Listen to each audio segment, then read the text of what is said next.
All right, ladies and gentlemen, welcome back to the most beautiful sight in America on a Friday night in October.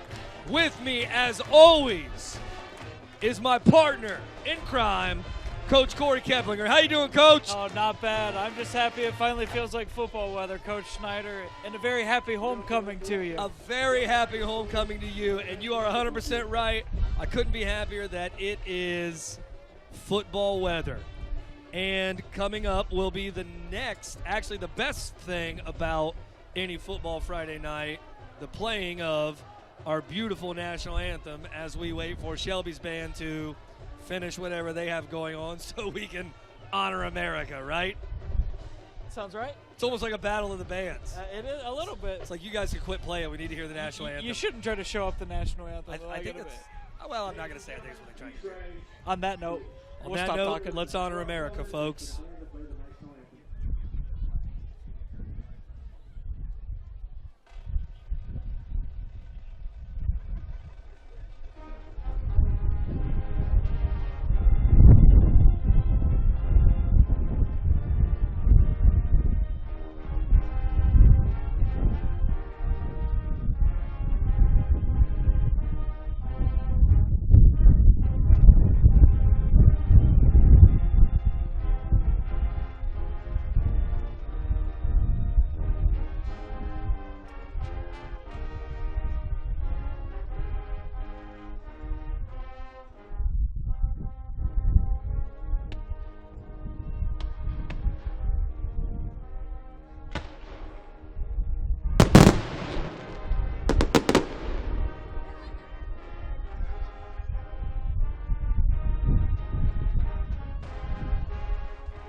All right, folks, and with any sporting event in America, the moment that anthem is over, we know it's time to play ball. And you know, Coach, I've always liked, one of the things I like a lot what Coach Slater's doing. As we know, Coach Brady came back for his second stint as head coach to kind of rebuild a program that had kind of fallen on some very, very hard times. Coach Slater's putting his own stamp on the program while keeping a lot of the same traditions. One of the things I like that Coach Slater has done is have the boys line up and lock arms during the national anthem. I'm behind that 100%. Love the brotherhood. Love the show of respect. You know.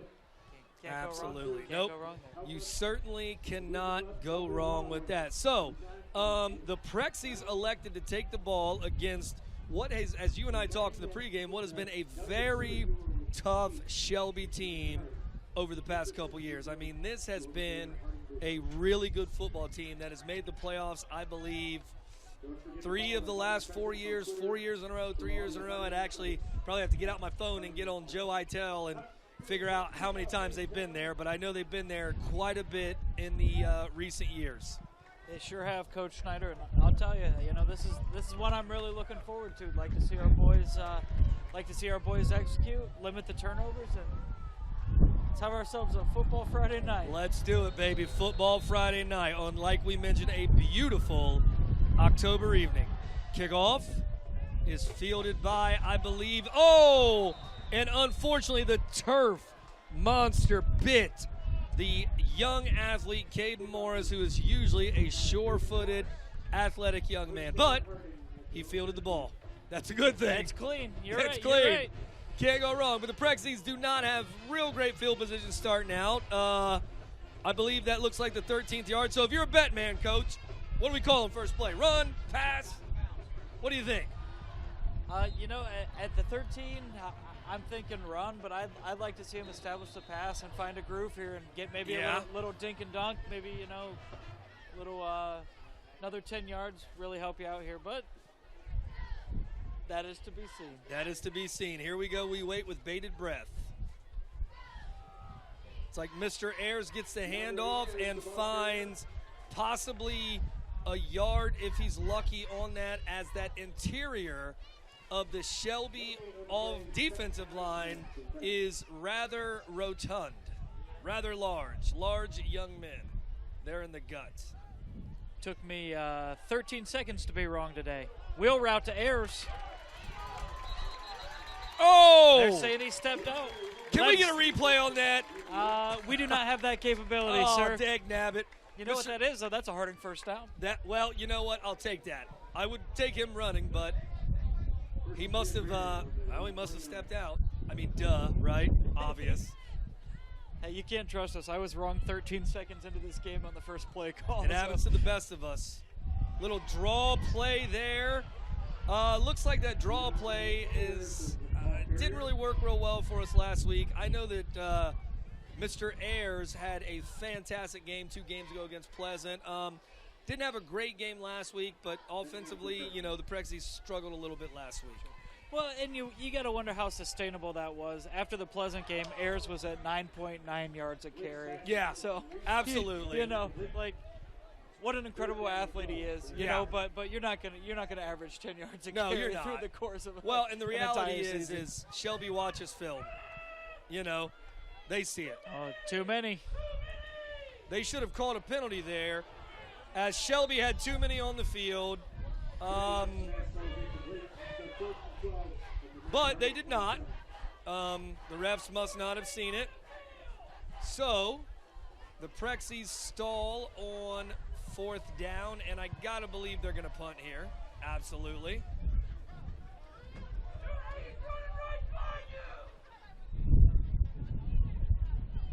As Prexies punt. Fair question from beside us. Fair question from beside us. You see defensive linemen running off the field right by a line judge, and the flag's not coming out. They don't call too many men on the field. Punt. That's in traffic. Good Harding bounce. That'll be down at the 40-yard line. So Shelby starts out with pretty good field position here. Not a bad punt by Mr. Jacob Hoffman. Let's see what the Prexies can do. And it should be noted, too, that if I am correct, based upon the numbers, it looks like a chunk of their starting offensive line is also their interior defensive line as well. They have some big boys on the line, though, folks. It'll be interesting to see what Shelby can do here once they have the ball. Good open field tackle by a slew of Prexies. That's a catch by number 15, Evan Bogner, 6'2", 215 pounds. That boy should be playing on the offensive line. That's a big boy. I'll tell you what. That's a lot of work to ask a corner to cover, too. That's a ton of work. And I got to believe that they're going to keep trying to go to that all night. As get a little press man on number 15 there. Prexies. Good job of stopping the read option there. Maintaining that perimeter last week, a little bit of the bane of the Harding defensive existence on that read option. So. No, most certainly was. The Prexies had a hard time keeping contained last week. Yeah, first time seeing it today. Executed well. Looks like Jacob Arndt on that tackle, as well as, I believe, Ben the Hammer Kinney. He of West Side fame. That's right. Ben Kinney. Oh, and it looks like, unfortunately, there is a young man for Shelby hurt as he's walking off the field with help. Sure hate to see that young man hurt. However, it might bode well for the Prexies as his backup comes in. So we wish that young man well. I believe Coach Keplinger, if I'm looking right, is that number 60? I can't see. I see him. 63 was the first I saw. Maybe okay, 63. So I want to say that's Xander Williams. We certainly hope that young man is okay. You never want to see anybody leave the game hurt, especially not able to walk off on their own power. So 3rd and 4 for the Whippets of Shelby. And for those of you guys who are wondering, a Whippet is a greyhound-like canine. I wondered that myself. I thought it was a Devo song. It could be a Devo song. Whip it. Whip it good. Prexies with the blitz. And ladies and gentlemen, that is Mitchell Frederick Myers with the sack. Now, he was aided a little bit by the fact that the Shelby quarterback dropped the ball. Hey, you'll take him how you can get him, Coach. But I will. That's exactly it. Third and 4, maybe 4th and 4 from about the 45. That's probably 4-down territory. Yeah. And it's not now. Well, and Mr. Ayers is going to get the ball. The always dangerous Mr. Ayers. That Very is a good punt. Fantastic punt. Holy smokes. Wow. That might be the best high school punt I've seen all year. Yeah, that was a fantastic punt. Wow. That ball just jumped off his foot there. Well, and you know, it's a little cooler tonight, so there isn't that thickness to the air. That closeness, if you will. Boy, howdy, it was hot last week. Woo. Heck, it was hot Monday and Tuesday and Wednesday this week. That's true. I think Columbus Public's canceled school at the beginning of the week. Columbus Public Woo. canceled. I was thinking about those poor kids in Marion County going to Pleasant and Ridgedale. What is it, like Pleasant Middle School and Elementary Pleasant Middle School doesn't have air. That middle school building's like 110 years old. Well, thank goodness they passed that levy out there, and those youngsters are going to get a new pitch building. out. Mr. Ayers, dancing a little bit, is able to get ahead for about a 5-yard gain. And, Coach, I got to believe, based upon the size of that interior line, defensive line for Shelby, we're going to see more outside today than inside. I would tend to agree with you there.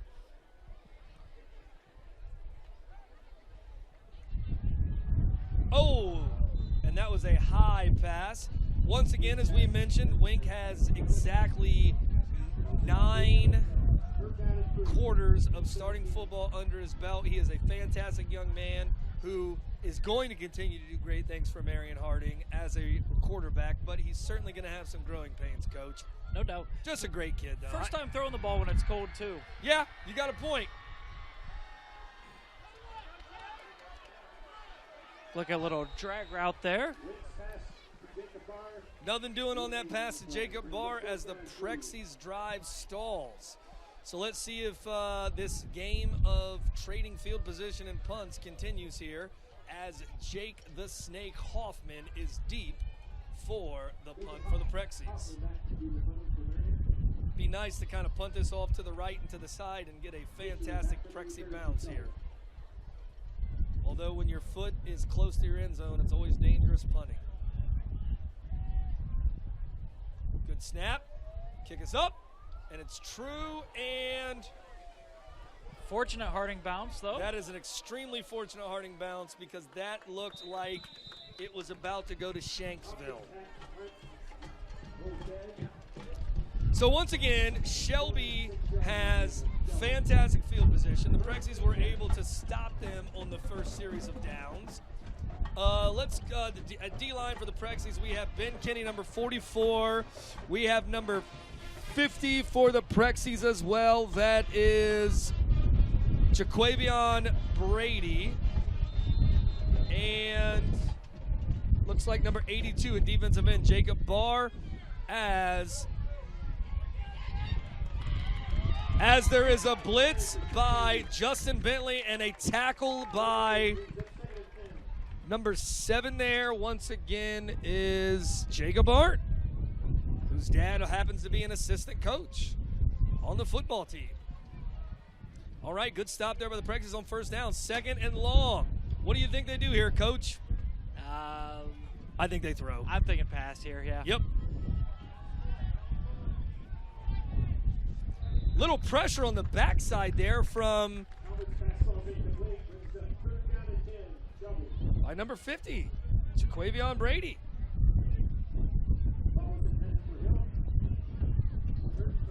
So 3rd and long for the Whippets, who once again are a Greyhound-like canine. Tell you Not what, to be confused. Harding defense getting some pressure tonight. They, Gallion did a good job of keeping them at bay last week, and they've sent the dogs the first couple series. Oh! Here. And that jailbreak screen just almost gets a first down, but I got to believe this is 4-down territory. If I'm Shelby, I go for it. I think without hesitation here. Well, here's what you don't do if you're the Prexies, though. You don't fall for a hard count. No doubt. Which it looks like to this point we have not done. Haven't. I think Have not. showed blitz there from the linebacker position, though.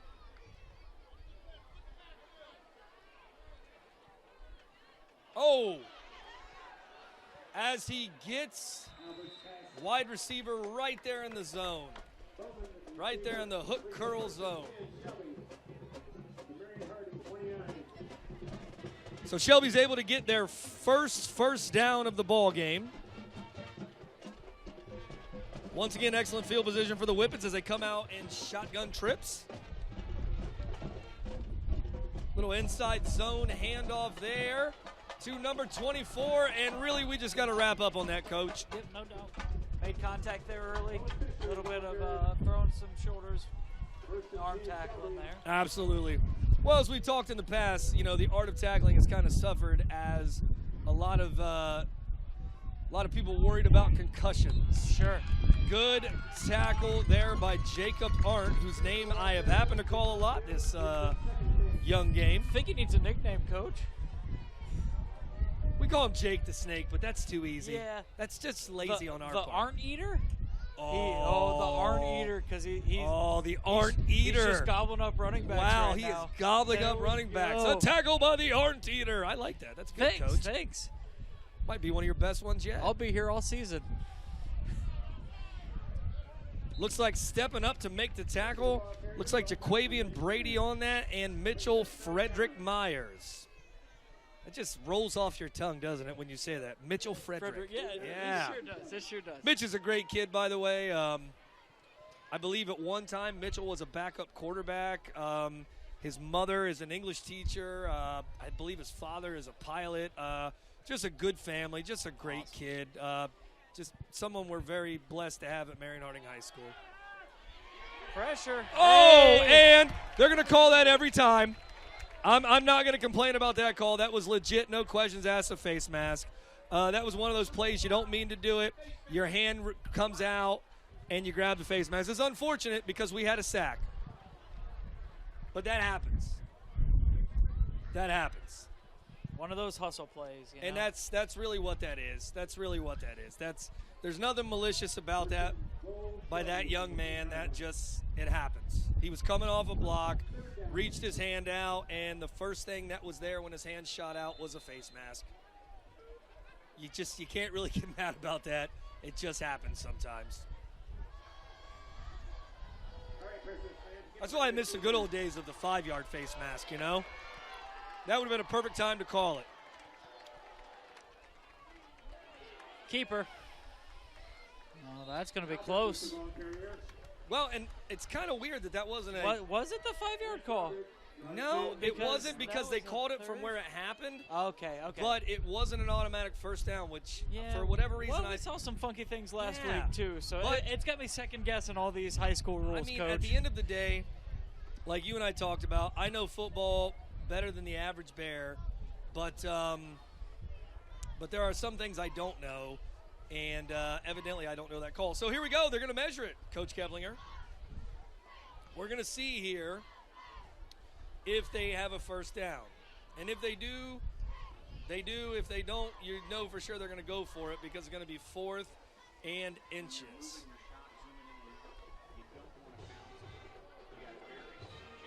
And they call it. Wow. Okay. Oh. I didn't see it from where I'm standing. I didn't see it from where I'm standing, but we're up here and they're down there. That's right. Absolutely. That's right. But I'll be honest with you, though, I would rather them just get the first down here and we get 4 plays to defend the end zone. You know? Makes sense to me. It makes sense to me, too. Because whether it's 4th and inches or 1st and goal, the ball is still 7 yards from pay dirt.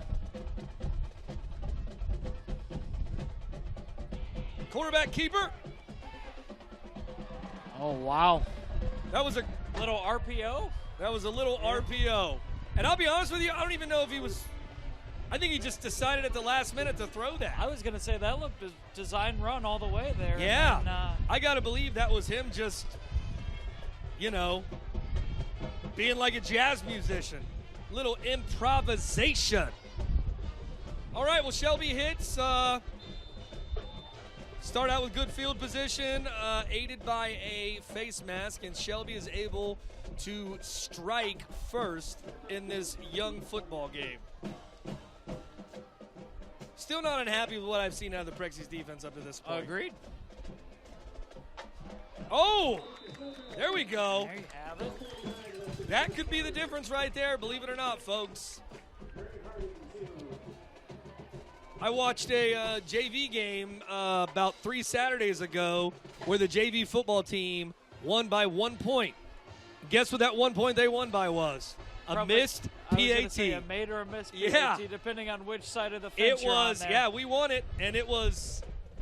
Tell you what, if you guys ever get a chance, people out there listening TV land, the Knights Prexies are away. You know, come to the stadium on a Saturday morning and watch a JV football game. Those can be some really exciting games sometimes. And, you know, the great thing about JV football, Coach, is you never know what you're going to get. Those kids practice all week. A lot of them get a chance to play sparingly on Friday night, but they still play. And then they got to get home. They got to either wake up and get on a bus or ride home on the bus Friday night, get up early. They're tired, they're sweaty, they're gross, but they go out and play football on Saturday morning because daggone it. You're playing it's the on most, Saturday because you love it. Yeah, I mean, right it's on. the most beautiful game ever invented by the good Lord himself. Football is the most beautiful game there is, folks. All right, so here we go. Shelby with their second kickoff of the game. Let's see if the Prexies can do a little better fielding said kickoff. Oh, that They're going to get 5 yards. is offsides. And in the words of the 4 mop tops from Liverpool, what can't you not do, Coach Keplinger? You can't do that, You Coach cannot Schneider. do that. You cannot. Coach, have you ever found it odd that as we stand here calling this football game, when we look to our right, there's a graveyard over there? Yeah. It's the juxtaposition sometimes. It really something, is. You know? It So really much is something. youth and life, and over there is just, you know, there's probably got to be a poem or something about it somewhere. Probably written by one of those old school poets like Yeats or Butler or Wadsworth Longfellow. You know, one of those guys. All right, so this 5-yard pushback of the Whippets could bode well for the Prexies on where they field the ball and possible field position when the offense will take the field after this kickoff by number 3 for the Whippets, Marshall Shepard.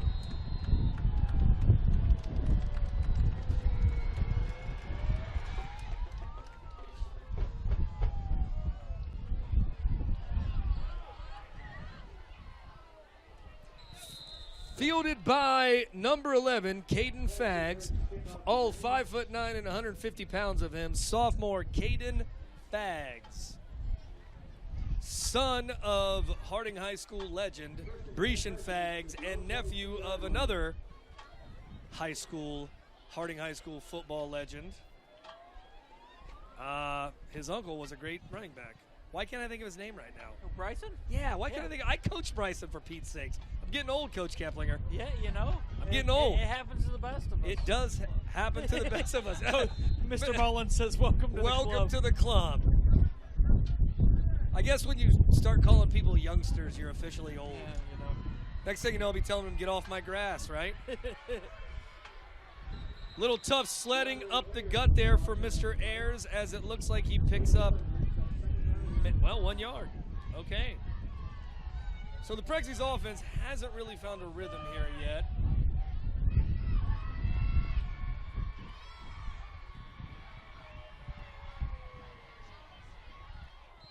Looks like the ball was tipped off of Wink's hands, which kind of made it die in the air there and not able to get to his intended receiver, who I believe was Mr. Capdeville out there.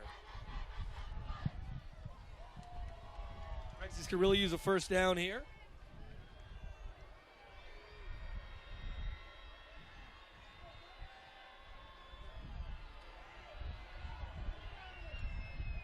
Oh, as the ball just bounced out of Mr. Ayers' hands, and the Prexies defense, or rather offense, continues to stall, and I got to believe, based upon the Prexy's field position here, Shelby is possibly looking at good field position once again.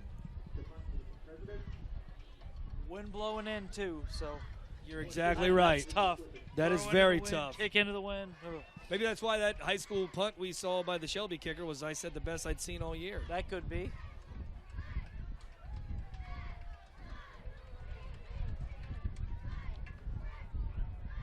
Takes a good Prexy bounce, but the Whippets still have excellent field position at the 45-yard line. All right, let's see if the defense can bow their backs here and stop the Whippets of Shelby.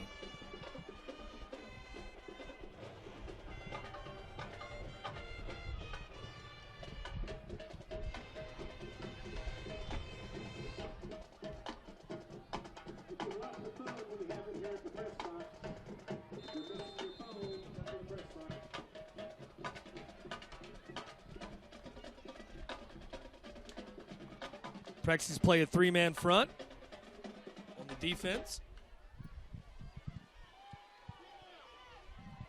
Long ball. Oh! And the flag comes out. I don't really agree with that flag. Unfortunately, it looks like the Whippet wide receiver is down right now.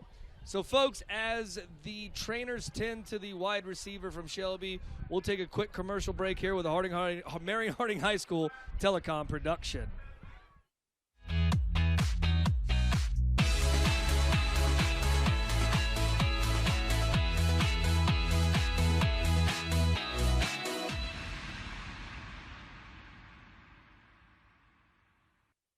It'd be great if money grew on trees. Unfortunately, it doesn't. But at Harding High School, our guidance counselors are here to help students. All right, folks, and we are back where the Whippets have gained 15 yards on said penalty by the Presidents and have the ball at their own 40-yard line.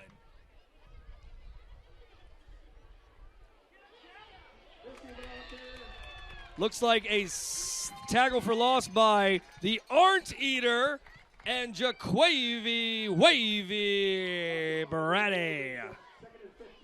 Much better job on that read option this week, Coach. Much better job. So now for the Whippets of Shelby, it is 2nd and 15. Another linebacker blitz by the Presidents. Sack. Oh, he's still again. Yeah. Oh, and he Frederick Myers has the ball. Mitchell Frederick Myers could go all the way. Ladies and gentlemen, the defense for the Presidents scores on a takeaway on a beautiful play by Mitchell Frederick Myers. We're going to call that a strip six? I'm going to call that a strip six. Yeah, buddy. Oh, baby. As the fireworks go off here at the beautiful old girl known as Marion Harding High School Stadium.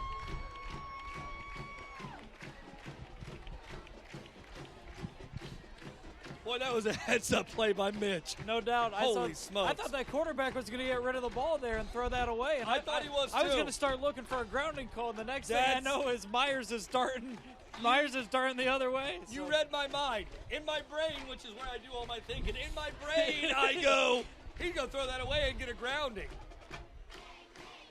All right, let's see if Lane, the leg, Craig, ooh, I like that. Hey. Can get this through and make it true. And just like that, 7-6, Marion Harding High School Presidents. We're going to take a quick commercial break as we change sides here with the Marion Harding High School telecom production. In the community or in the town, your role models are the people that you deal with, that are in your face, that you talk to, that you can ask questions to, not necessarily some basketball player or actor on screen. Boys and girls clubs, great futures start here.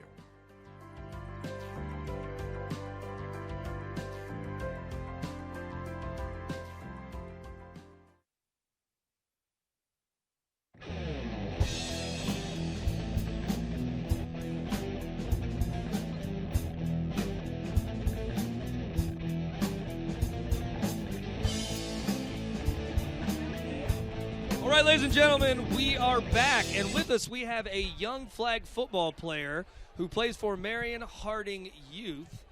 We have Des Feliciano. Des, can you tell all the people at home the flag football team for Marion City Schools that you play for? The Panthers. How are you guys doing this year, Des? Good. We're 4-0. You're 4-0. Can you maybe talk about some of the awesome things you've done during the games? I've had a pick six and I had 6 touchdowns one game. A pick six and 6 snap. touchdowns in one day. Ladies and All gentlemen, Des here is going to be the future of our program. All right. Little squib kick there by the Presidents. And it looks like a tackle there by, I want to say that is number 8, and that is, who is that? That's Marquise. All right. Des, who is that? Marquise. Do you know Marquise? Mm-hmm. Do you spend a lot of time at football practice with these guys? Yeah, Why is it you spend so much time at football practice with these guys? because I like to and it's fun. So you look up to these guys, right? Yeah. Absolutely.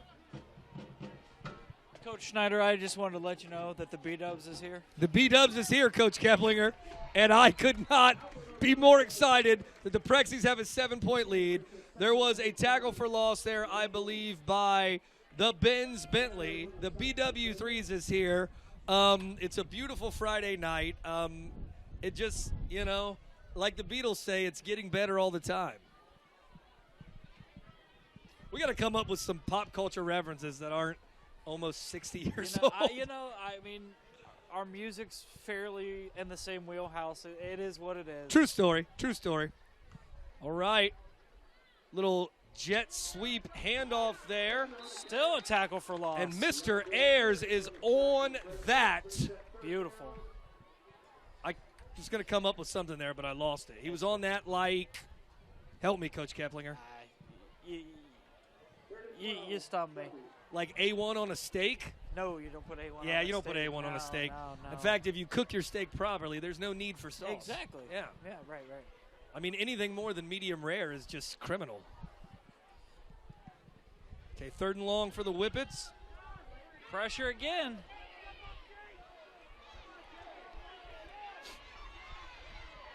As the Prexies are just, we blitzed, and that's what happens when you have a mobile quarterback. He can do things like that. It's an impressive scramble. That was a very impressive scramble. You can't even get mad at that, really, at the Prexies. You just got to say good play, number 15. Good play, Evan Bogner.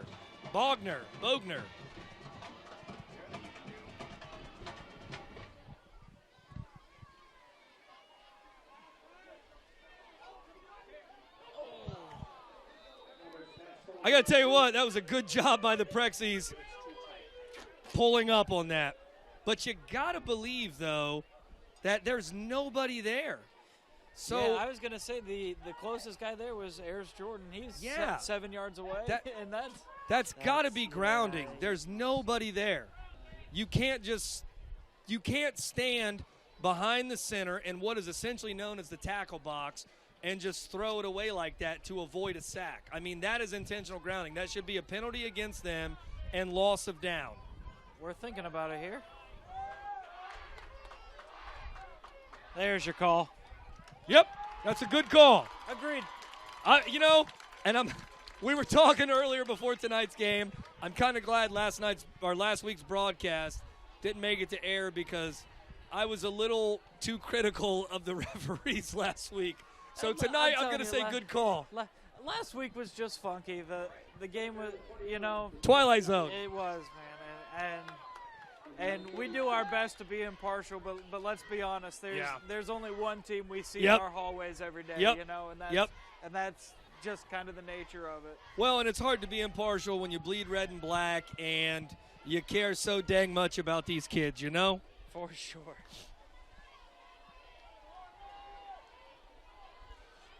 Oh! That was fortunate. That was a lucky catch by that young man as the ball bounced into his hands, and a great open field tackle, I believe, by Tobias Thompson-Reese. But you know what, Coach? I don't really believe in luck. I believe luck is what happens when opportunity and hustle meet in the middle. Fair and enough. if that kid doesn't hustle and that kid isn't in the right position, then that ball doesn't careen into his hands. I was going to say he gives up on that when the interior receiver there, drops No, it, absolutely. and then You're there's nothing 100% there, right. so. It's just a heads-up play by that kid. For sure. It's kind of like the immaculate reception, right? If Franco Harris isn't hustling a million miles an hour, that ball doesn't bounce into his hands and doesn't become a thing of legend. So it's where opportunity and hard work meet in the middle. So third Opportunity ball. and hustle. Harding blitzes. And Harding blitzes there, and that's a good call by them to run a quarterback draw.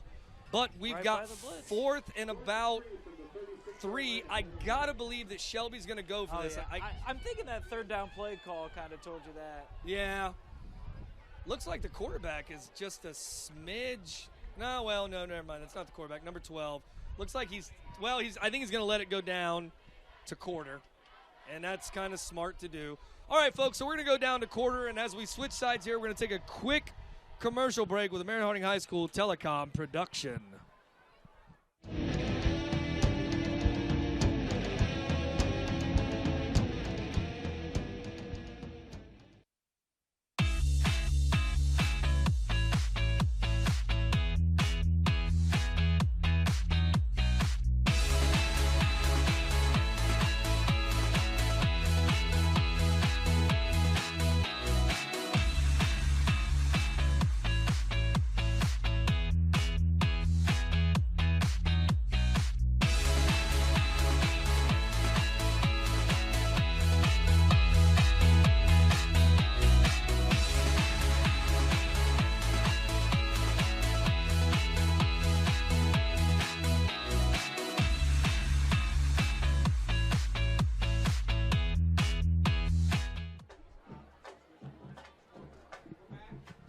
All right, folks, we are back with the Marion Harding High School Telecom Production on Homecoming Week 6, where the Prexies are leading the Whippets of Shelby 7-6, and the Whippets of Shelby have a 4th and 3rd.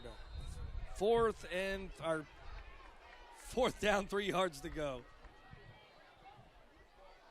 Looking to pass here. And the coverage there is just a little too soft to allow the back out of the end zone to catch the ball in the flat. As that young man gives the first down signal, we are aware that's a first down, young man. No need to point south. Or north, said the social studies teacher. 5 wide look here. Yeah.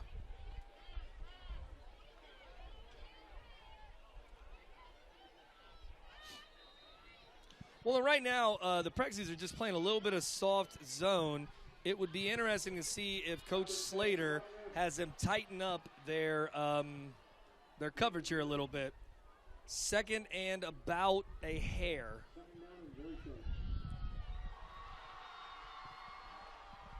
As the Shelby offense continues to hum.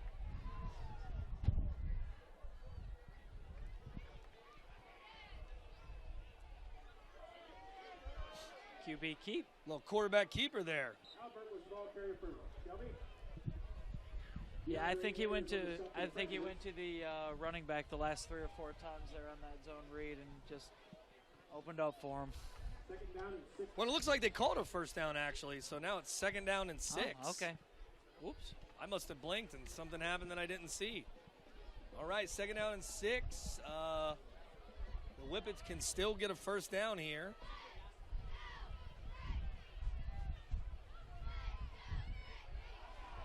As he just runs an inside slant as the Whippets march down the field and score a touchdown. Make the game now 12-7. If I'm Shelby, you got to believe they're going for 2, Coach Keplinger.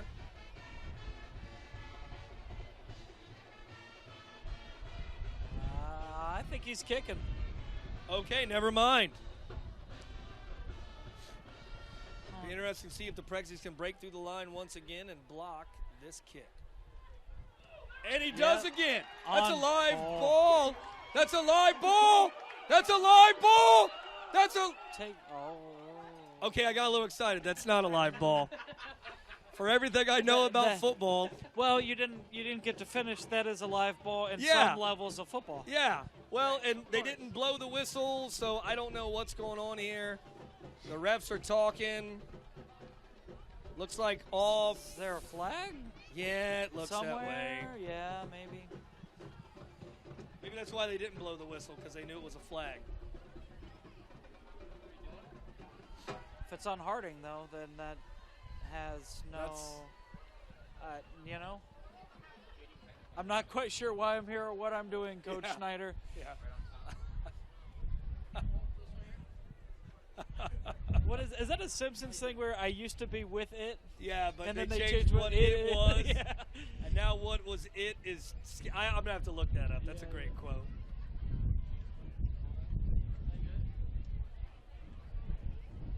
Yeah, I don't know what they're doing here, Coach Keplinger. Just having a social. I'm a little befuddled. Hey, we always talk about the Beatles and favorite Beatles albums and songs and the like. Let's go a different route. Do you have a least favorite Beatles song?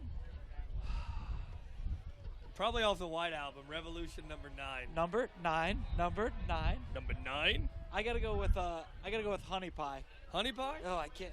Don't like that? Honey Pie. Ooh. Some type of a dead ball penalty against the Presidents? Encroachment, maybe? Offsides? Maybe a Prexy lined up in the neutral zone. Who knows? So now they go for 2. Now they go for 2. So that penalty could come back to haunt the Prexies if we do not get a stop here. That's a pick. Oh, that's live. That's no. Go! No. Keep running. Take off. That's a 2-point play. That's a 2-point play. That's a 2-point play. That's a 2-point play, ladies and gentlemen. That's a 2-point play. You can return a 2-point conversion for 2 points. That is a 2-point play. That is a 2-point play. We have returned to the Twilight Zone, Coach Schneider. I know in college you can return it for a 2-point conversion. I could be wrong in high school rules.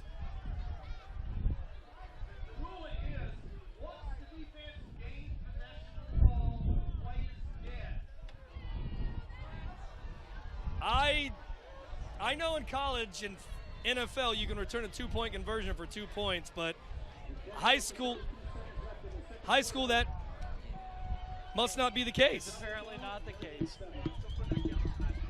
There you go.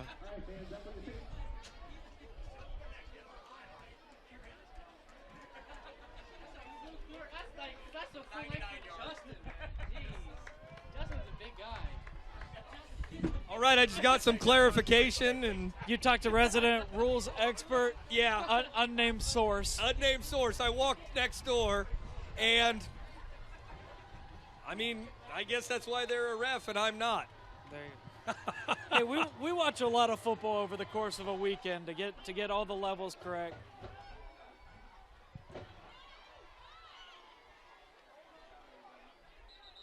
All right, so the Prexies have 7 points to Shelby's 12, but those 7 points can be deceiving because our offense hasn't really found a rhythm yet, Coach. Yeah, we've referenced it the first couple drives, the interior run just not there. Just not there. Sure. And right now, Wink just hasn't really found a rhythm throwing the ball. Hasn't really been a lot of pressure on him, but we haven't been able to find anything that we've done well tonight. Looks like Swinty Fresh is in the ball game.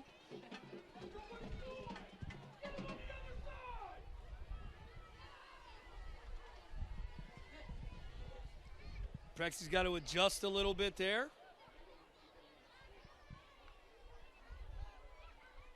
Little pop pass. Oh! Oh, we He gotta call that both ways. Tackled I think. him by his helmet.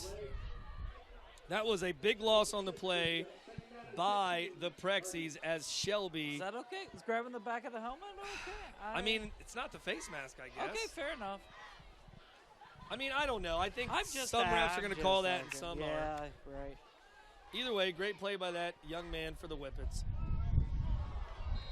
And right now, Wink's kind of been a little high on the passes. The wide receivers really aren't pulling them in. Offense right now is just kind of sputtering. Not kind of, they just are. Can't really find a rhythm tonight.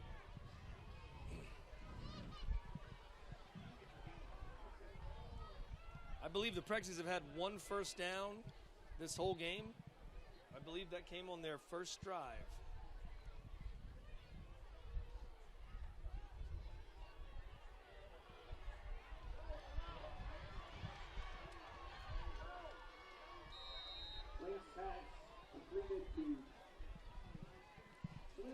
And the pass is complete, but ultimately not enough, even near, to be a first down. So the Prexies are going to punt once again with the ball on their own 26-yard line.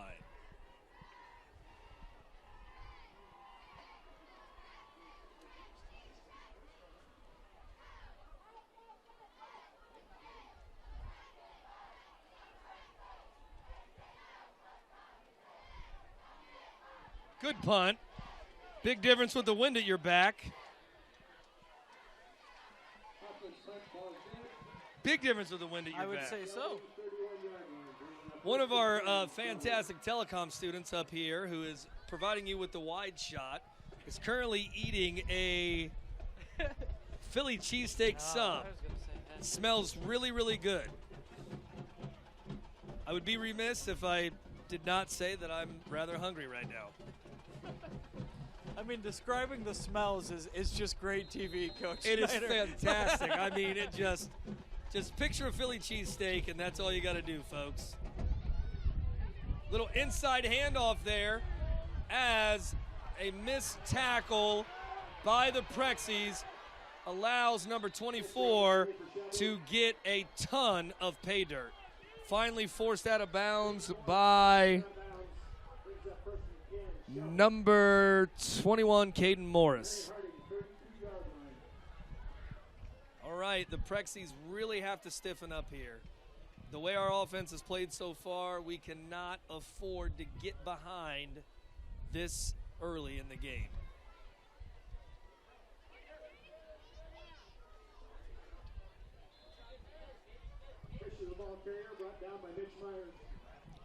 Mitch Myers on the tackle there. 5-yard pickup by the Whippets of Shelby.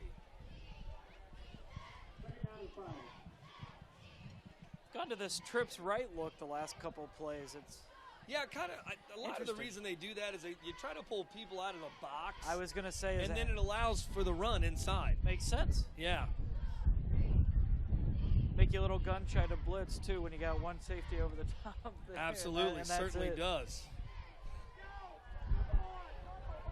As there's a blown coverage by the Prexies as number 21 for the Whippets comes wide open for a touchdown for the Whippets. 18-7, Shelby.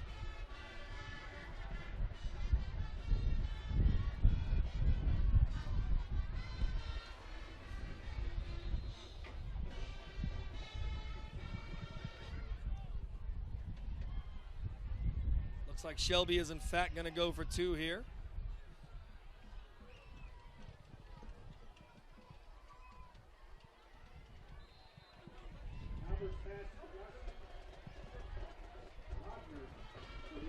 Shelby scores a two-point conversion, makes it a 20-7 game.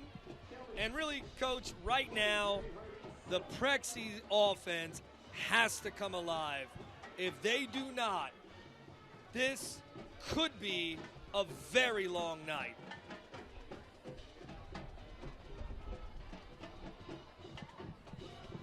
Yeah, Coach, something sustained here would be just what the doctor ordered. Well, you know, and the Prexies got to realize that there's a lot of ball game here left to play. Yeah, this is a talented Shelby team. It really is. But as I stated before the game, the Prexies can play with anybody. We just absolutely, positively have to execute.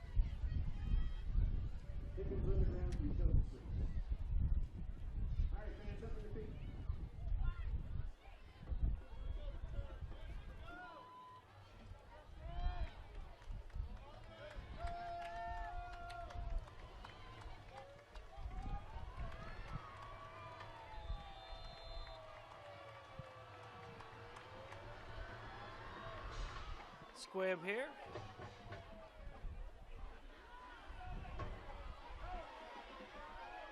Caden Morris, I Decent believe. return with not much room there. So Yeah. You'll take the ball at the 43, 44-yard line Listen, any day, Coach. I will take, you are 100% right, I'll take that field position. But what I really want is an offensive drive here.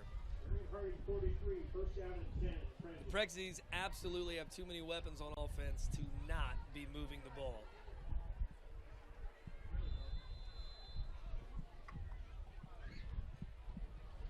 Get sounds of approval from our telecom staff. Absolutely.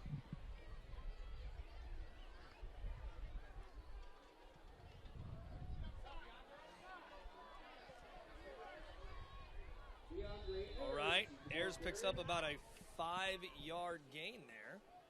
I'll take that on first down. Those positive plays on first down, Coach. Absolutely. 2nd and 6 is a lot easier to call than 2nd and Waldo. Oh my God, as the ball just goes through Wink's legs and the offensive struggles just continue.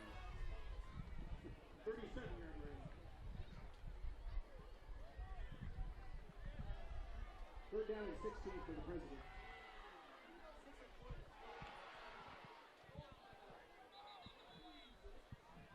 Prexies call a timeout. During this timeout, we'll take a quick commercial break with the Mary Harding High School Telecom production.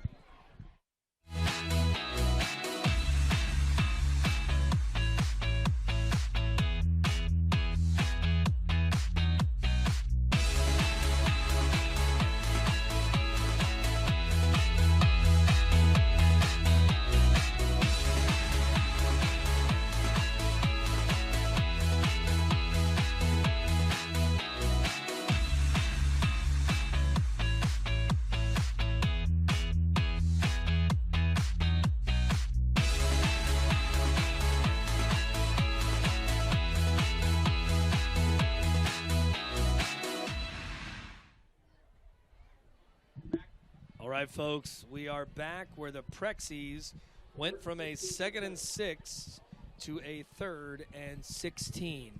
Let's see if the Prexies can finally muster something and get what would only be their 2nd first down of the ball game. Pressure coming. Little screen pass, and Shelby, you just got to give them credit. They didn't fall for it. They read it beautifully.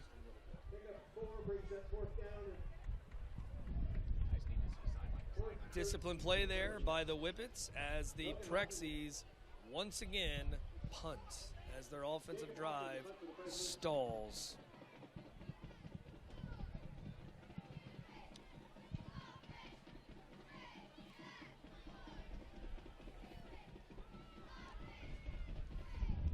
Jacob Altman's punt is up. And it's muffed. And it but is recovered muffed by Shelby.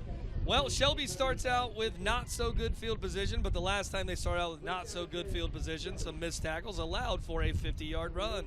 So let's see if the Prexies can wrap up here and keep the Whippets from a long gain on first down. Coach, it's not raining on homecoming. That's awesome.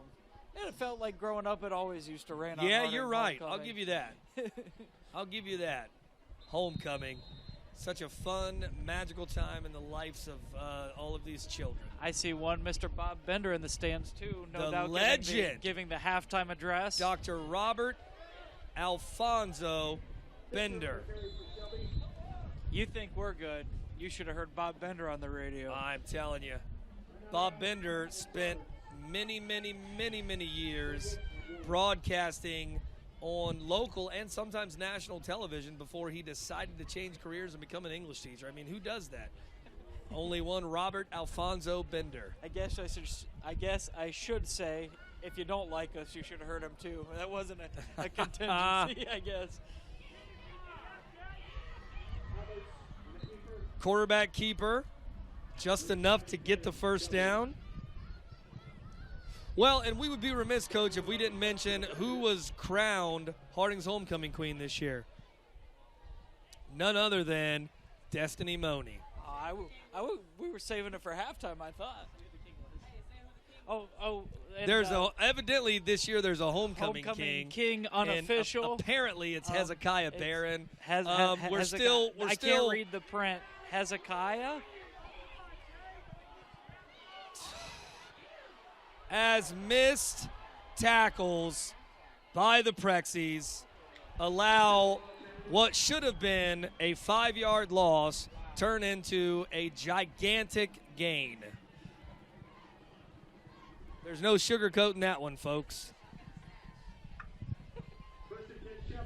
Hez wants the masses to know that he has a homecoming king sash. Hezekiah has a homecoming king sash, and therefore it is official. Well, apparently the Russians helped sway the election. I didn't vote for him. Was it an electoral college win? Was it a popular vote win? I'm not real sure. He's telling us the Lady of the Lake gave him the title. The Lady of the Lake. I didn't know they made homecoming king sashes, quite frankly.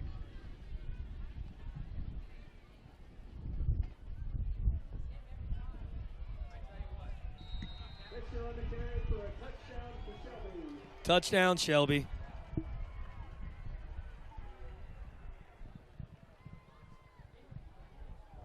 So besides the strip by Mitchell Frederick Myers, the Prexies have just looked flat tonight.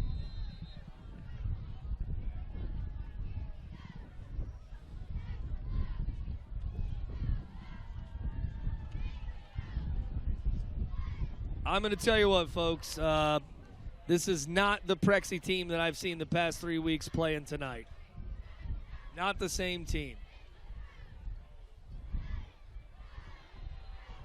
As the Whippets get a 2-point conversion to make it now a 3-score game, 28-7.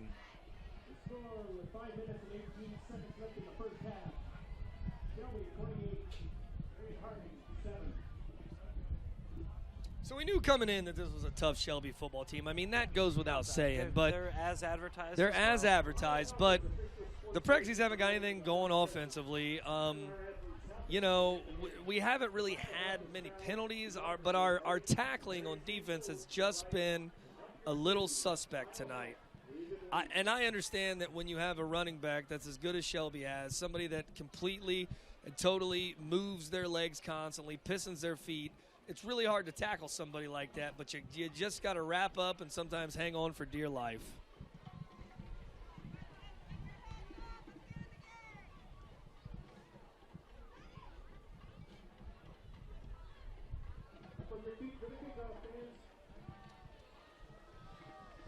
So as I've stated earlier in this game, an offensive drive here would go a long way.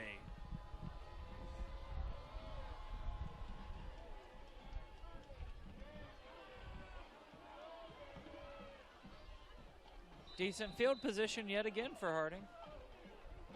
Yeah, not bad field position for the Prexies.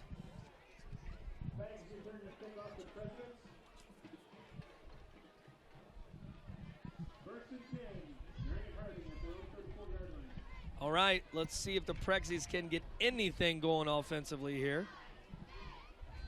As the Prexies, the story of the game at this point is just has been a lot of things, but I believe at this point the Prexies offense has really only had one first down, Coach Keplinger.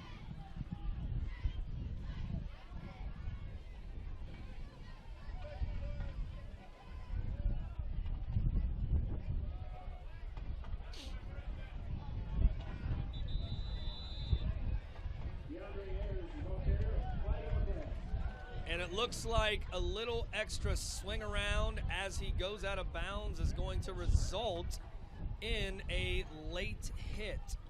I don't think there's anything malicious by that kid. The kid actually helped him up afterwards, but when you go out of bounds there, Coach, you can't really try to sling somebody like a rag doll. Can't keep going. At least I think that's what they're going to call. What's that? Yep, All sure right. is. So the Prexies get their second first down of the game via penalty. And we will take it. Listen, at this point, I will take anything. It's first down here. It is a first down. 48, 49-yard line. Oh. Listen, I got to believe that if there was a such thing as replay, that would have been a pick. I think the football gods just smiled on us because that kid kept it in his hand. That was a pick, folks.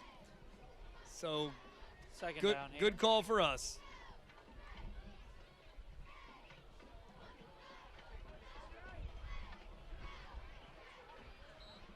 Well, and once again, Shelby watched film. They knew that draw was coming. We killed Pleasant on that draw, and they knew the draw was coming.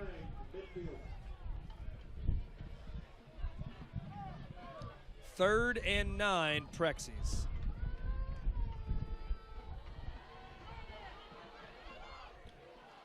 Oh! There's a pass interference. All right. Another first down. I'll take that. As that young man was hanging on Skylar Honecker like a mink would hang on the neck of a rich lady in the upper society of New York City. And folks, you can't do 80 that. years ago, because we don't do that anymore. Yeah, we don't wear Yeah, minks yeah. anymore because 80 years fur ago. is murder. Right. That's what PETA tells us. Somewhere Ted Nugent just got angry. Thank you for our indoctrination TED Talk. Yes.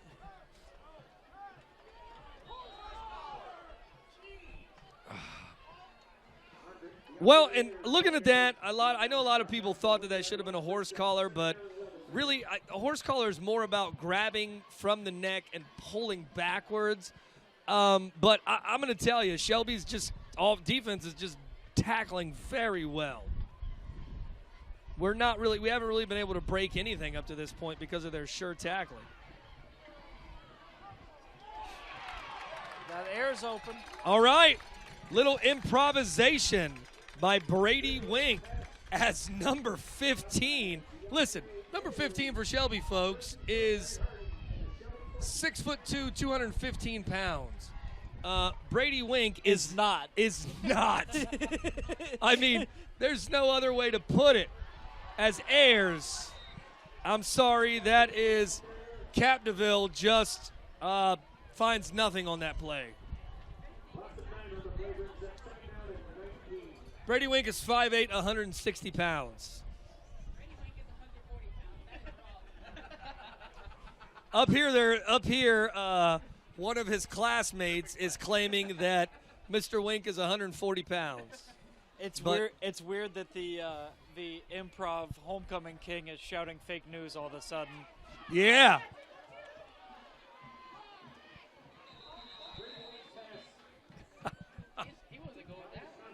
So, the self-proclaimed homecoming king is trying to argue with how much Brady Wink weighs.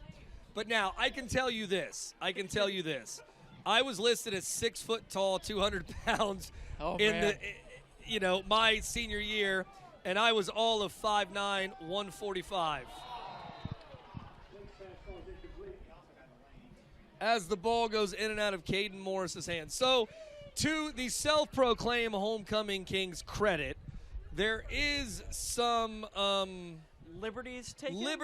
embellishment, if you will, in most programs in America. Fair enough. Because I'm sure when people looked at the program and they saw this 6 foot tall, 200-pound kid and they saw number 32 ramble out there, like, this kid's 5'9", 150. They lied. I think the only exaggeration or the only person I've seen that was an exaggeration, you remember Terrence Cody that played defensive tackle for Alabama? Yes. Was listed of all of 365 or 370, and I think that might have been the only time there was no embellishment. He was a big human being. That he was. He was a gigantic human being. All right, so the Prexies deep in their own territory here. Still 4th and 7 to get a first down. We'll see what the Prexies can do here as they gain 5 yards as Shelby is offsides. Or rather, yes, offsides. Oh!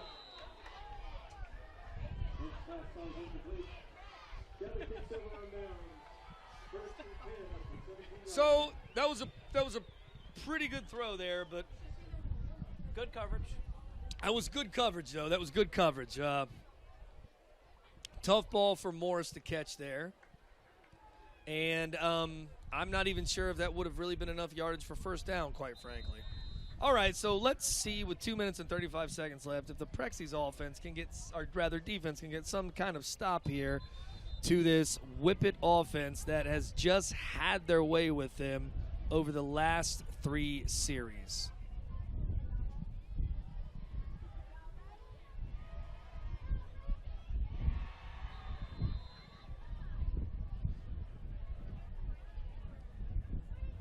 I think it's been that way since you saw that 3-wide look. Oh! Caden Morris steps up and almost picks off the ball.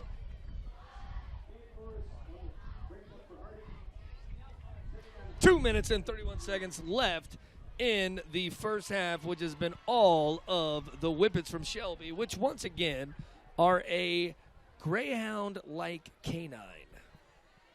And first year in the conference, correct? First year in the Hey, conference. that's a good time for our trivia question. Okay. MOAC started in 1990, year I was born, all right?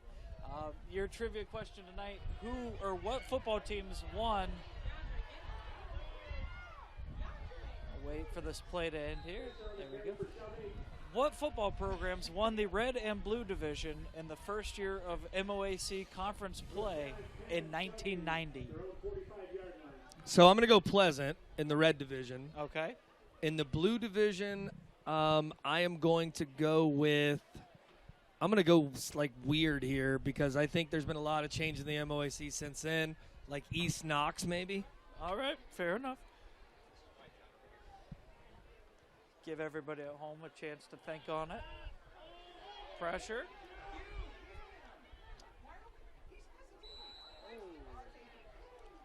No catch there.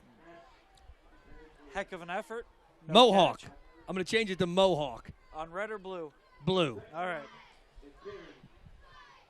My how things change. Here we go, Coach Schneider. In Okay. 1990, the blue division was won by the Cardington Pirates Wow. over the Pleasant Spartans by 2 games.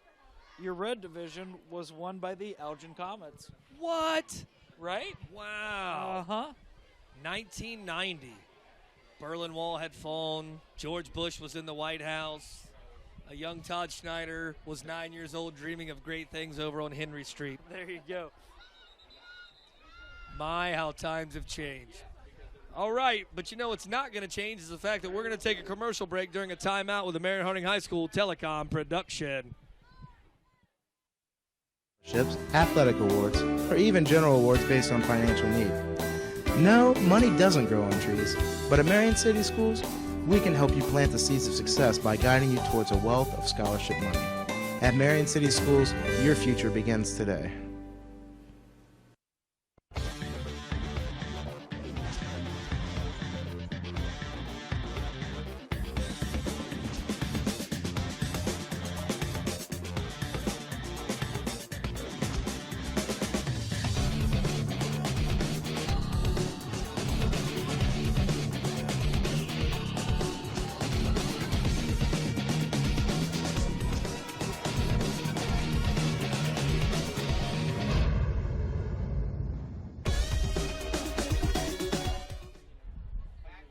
All right, folks, we are back where the Shelby Whippets up to this point have had their way with the Prexies, leading 28-7 with 2 minutes and 11 seconds left in the first half. I'll tell you what, that scholarship commercial was right out from the Tom Amansky Baseball School's file. Sure was.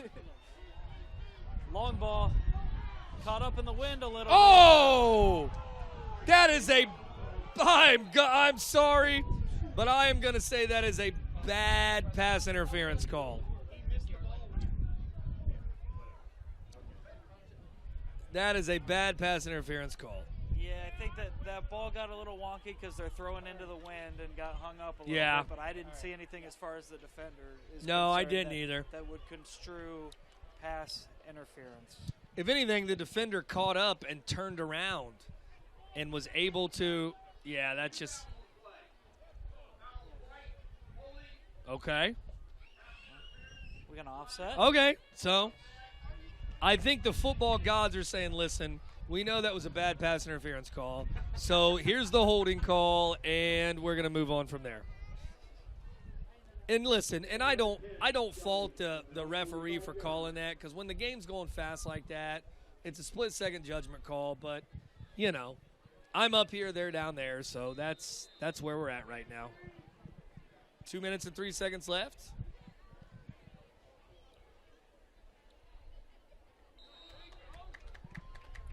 All right, closing on that incompletion. Number 19 for the Prexies. It's a caveman. The caveman, Lance Roberts. He of the Robert Plant-like hair. I was gonna say, very few people do I call games for that have better hair than me, and Lance Roberts is on that short list. Lance is up there. That has I mean, better Lance hair than has I do. fantastic if hair. I do say so myself. Well, and I have no hair, so I pay attention to such things.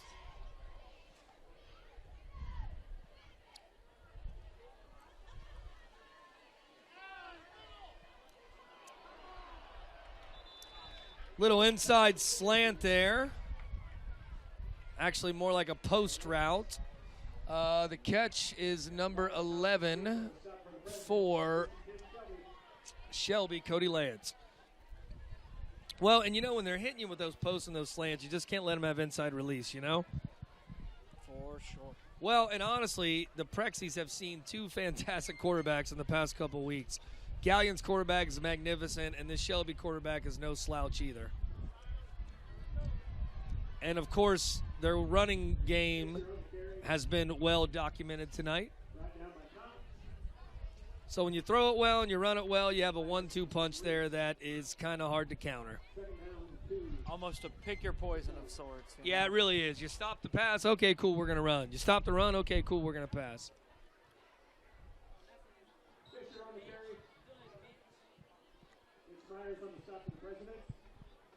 Mitchell Frederick Myers on the stop for the Presidents.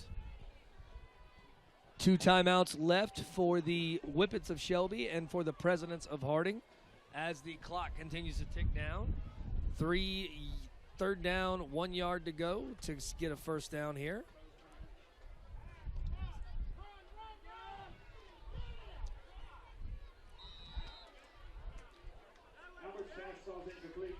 All right. Quarterback gets rid of it. Clock stops. 41 ticks left until halftime.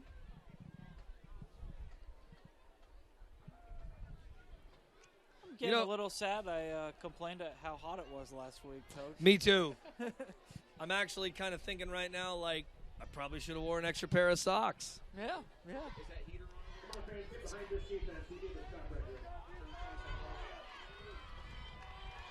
Apparently there's a thermostat up here that I was unaware of, and I will now turn up said thermostat as the Whippets continue to turn up the heat and continue to march down to the end zone with 34 seconds left.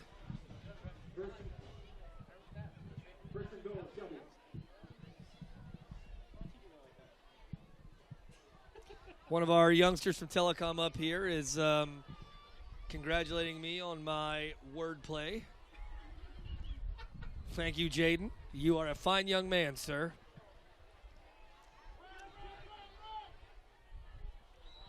Pressure from Mr. the Aren't Eater, and I believe that is Jacob, Mr. Goodbar. Hey. There we go. Mr. Goodbar. Mr. Goodbar. All right. That's a talented young sophomore. We're going to be calling his name a lot in the next couple years. And it's, you know, and folks, we got to remember, you know, there are a lot of youngsters out there for the Prexies tonight. And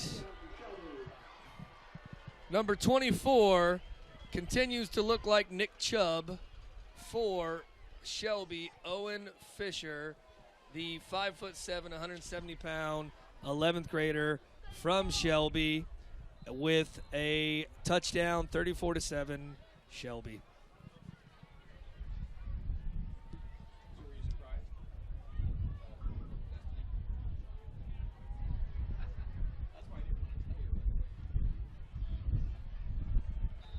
Kick is good. Kick is up. It's good.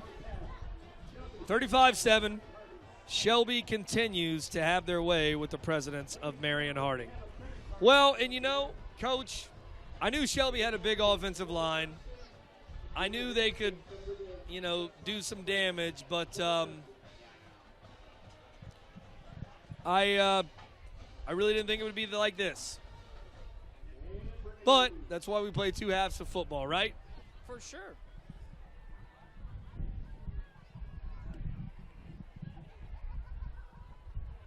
And you know, I mean, when you're thinking about it, it's a Harding team that led at a point in this game and stuck around. It's got away from them last couple drives. So. Yeah, it really, really has. Besides that strip and score, not much has gone right for the Prexies this evening on offense and or defense.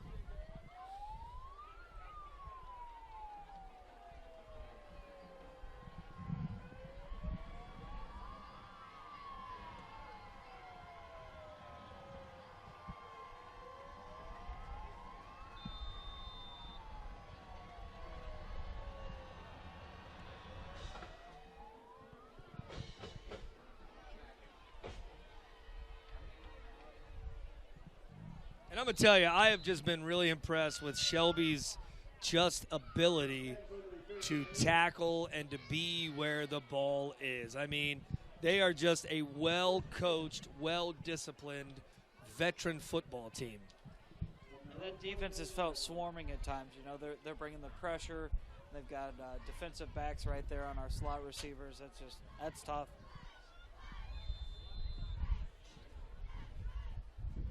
Coach Schneider counting up the seniors on the roster here. Yeah, looks like they have quite a few seniors on this team. Quite a few. All right, folks, we're going to stick around for the halftime show where we're going to crown our homecoming queen, which I kind of already let out of the bag, but I think most people will know this by the time this airs tomorrow morning. True. Congratulations to Destiny Money, but Coach Kepler and I are going to take a break and eat some wings while they crown a homecoming queen here. And we'll go from there, folks. We'll be back with Marion Harding High School Telecom production.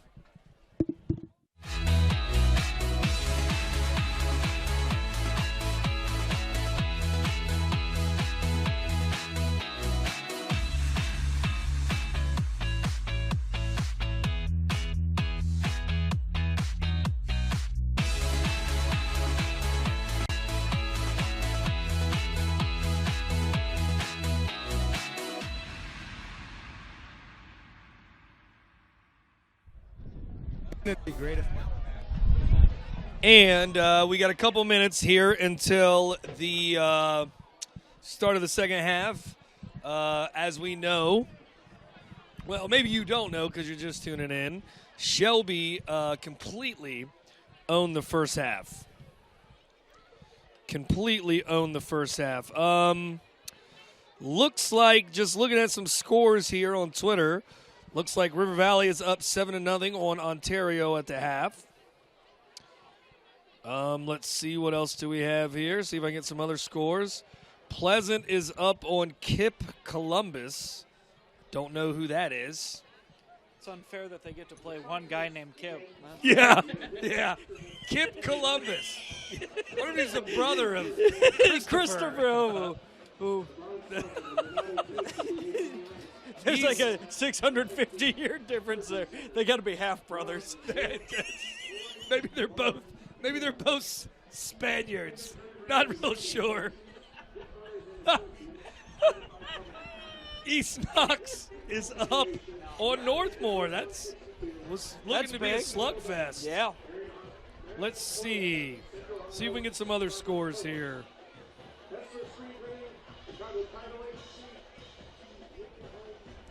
And that's about all I got right now. That'll do.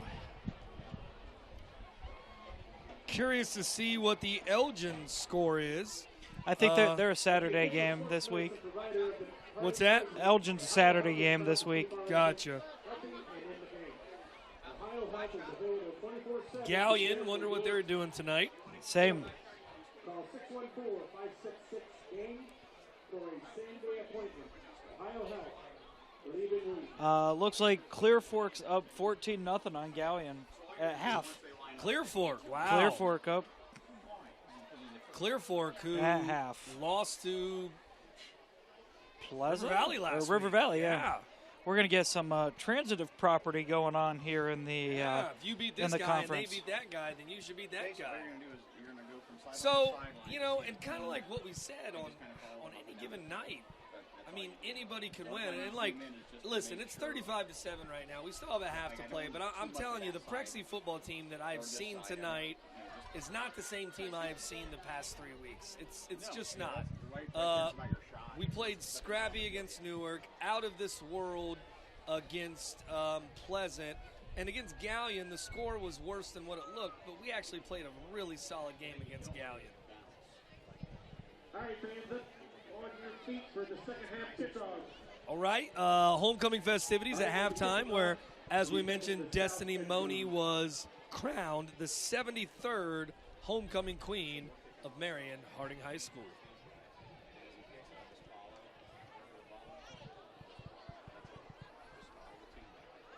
Which means that the very first homecoming queen, hadn't been crowned at the age of 18 73 years ago, would be 91 years old today. Would be interesting to see if that lady is still with us. Let me talk to my sources in Marion history class and see what I can find out for next go-round, Coach. And teacher of said history class is the legendary Brett McCreary? You got it. Wow. I know Coach McCreary's been called many things in this world, but probably never legendary. Today's your day. He's been called a great guy, a fantastic teacher, lover of all things Marion Harding, but probably never a legend. That is a fantastic class, though. Oh, it is cool. I walk by, doors open every now and then. I just love hearing, just taking a little bit of time. And especially, you and I both grew up on the west side. Absolutely. It's seen some better days, It has. And, when the factories were around and, it was just kind of an industrious but, honest place to be. You like to kind of hear those stories of your upbringing. You do, absolutely. Well, and, Marion, for a town of 35,000, sure has just a ton of history.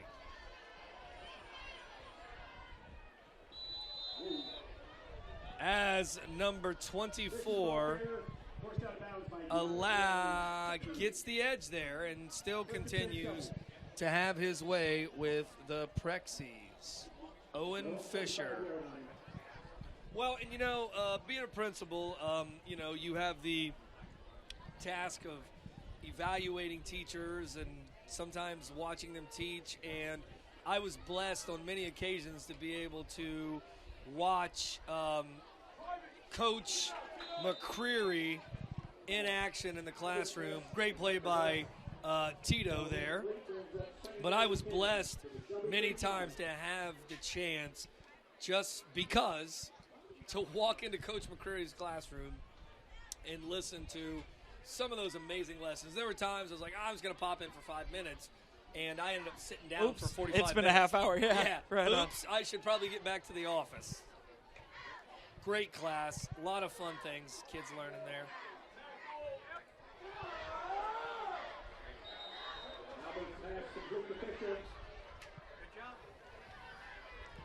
All right.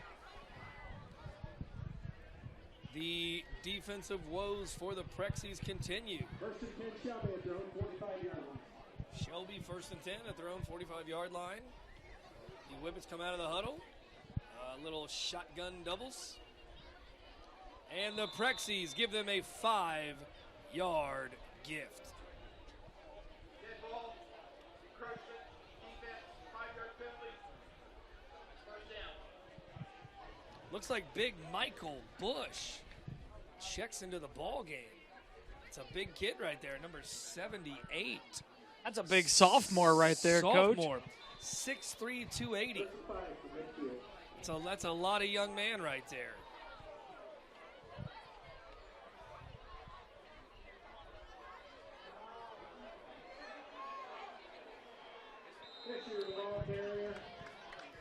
Yeah, And- he seemed like he's kind of hard to move on those couple plays that I've seen him in, but Yeah, a little bit. it matters not much when it goes all the way outside there. So Well, and when you're that big, you're hard to move. First and 10 at the Marion Harding 37-yard line.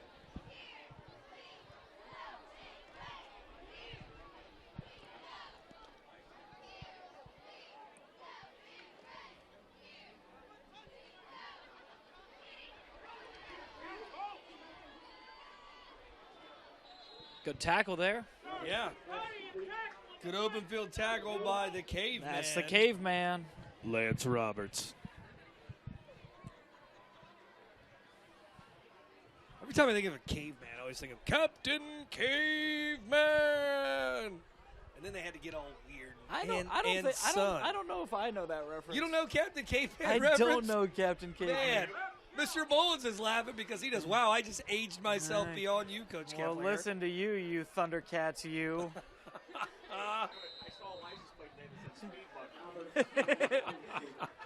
Good open field tackle there by Justin Bentley.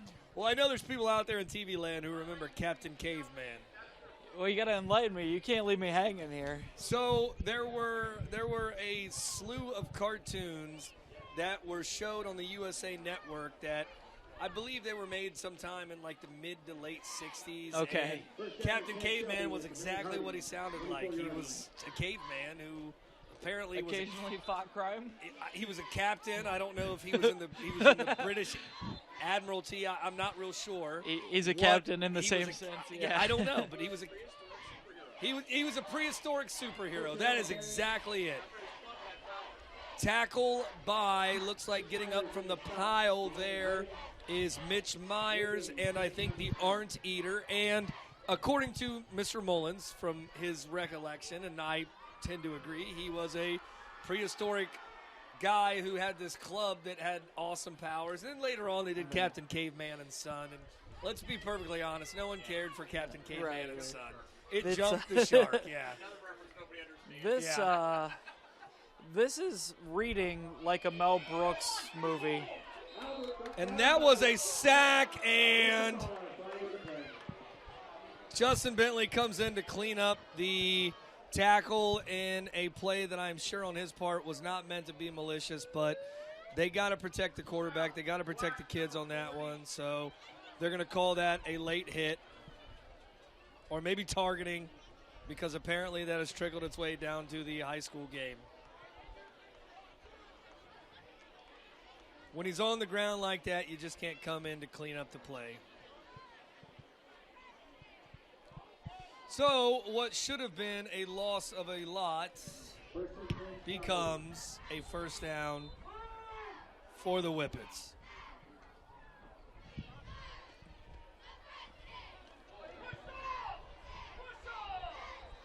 Number 10. So booth next door pleads their case for a push-off. Yes, and some next door OPI. to us once again for push off. And you know, speaking of Captain Caveman and Son, Okay.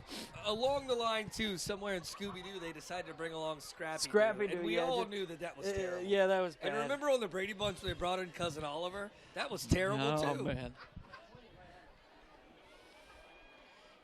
Oh, looks like a tip by Mr. Good Bar. Harding 14-yard line. Jacob Barr. Sometimes they just overthink it, you know? You know, They, true story. you ever see Dexter? I did watch Dexter. Ooh, I'm not Dexter's- gonna spoil that, but that ending is Yeah. awful, putrid.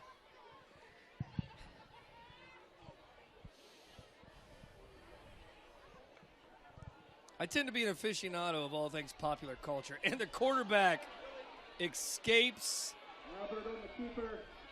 and Shelby. that young man is playing chess while the Prexy defense plays checkers. 41-7 with a touchdown run by number 6, McGuire Alberts.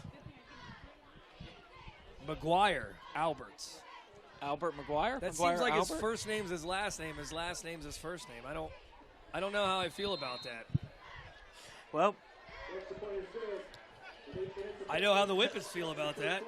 pretty good. They feel 41-8 good. I think they gave the point to the wrong team, right? Yeah, 42-7. they did. There we go. Yeah, Okay. they did. Left in the third quarter. Shelby 42, Marion 7.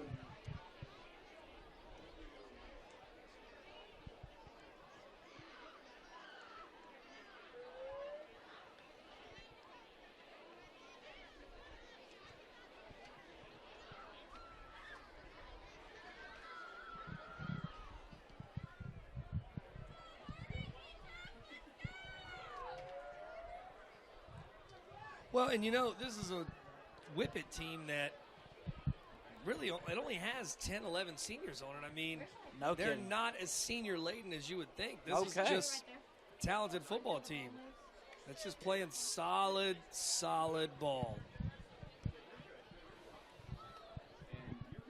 And I actually think coming in tonight, I believe these guys were undefeated, Coach. One loss to Big Walnut. Okay, out of yes, conference, one yeah. loss to Big Yep. Walnut. Okay, good call. So up to this point, Pleasant with 2 conference losses, and the Prexies, unless they can put together something magnificent here, it looks like Shelby themselves would cruise to a win tonight, and it looks like the MOAC could certainly be on the line next week versus Galleon. However, we did note that Galleon was down 14-0 at half versus Tround to Clear Fork. Clear Fork, yep. Yeah. Yeah, that's got to be a dangerous place to be right now. If you're Shelby, you're controlling your own destiny a little bit, going up against one-loss teams in conference that they can come knock you off and they're going to win it on a tiebreaker. So that's a definitely dangerous place to be. Absolutely. Because certainly if Shelby were to win tonight and Galleon were to lose tonight, then pretty much everything would be on the line next week for Galleon, with them getting a win over Shelby being the tiebreaker if both teams were in fact to lose no more games in conference. Pass falls incomplete. Brady Wink attempts a pass Third down, 7. as there is a running clock here in the ball game, as Shelby has extended the lead over this Prexy squad on this night. And once again, we can say the Prexies haven't played well tonight, and they certainly haven't, but this is a good Shelby football team. And Oh, this yeah. is a good Shelby football You program. can't take anything away You from can't take Shelby. anything Nope. away from them. And I was actually talking to Coach Slater last week, and we were just talking about, this Shelby game coming up, and he said, listen, this is what Shelby's program is right now. This is what I'm working for. This is what I want our team to be like, what Shelby is. And I know, once again, Shelby, 3-4 years ago was, or actually, I'm sorry, 5, 6, 7 years ago they were not a good football team. They were terrible. Not saying the Prexies are terrible, because, we're not. I understand. There's This is just a good football team, but my point when you is, instill a culture and some consistency and the like, Exactly. that you're going to see positive results Exactly. from that. Yes. And it may not happen, and that was a naive statement. It's not going to happen in a year. No. It's not going to happen in 2 years. Absolutely not. But and we count. Okay, football, we count wins and losses, but the eye test is better. Yeah. And that. And the Prexies have played some good football this year, and they still have, after this game, they still have 4 games to play, and you better believe they're still going to play some good football this year. But right now, let's just be honest, the Prexies really are not where Shelby is right now. They're not there, and it shows right now in this 42-7 score.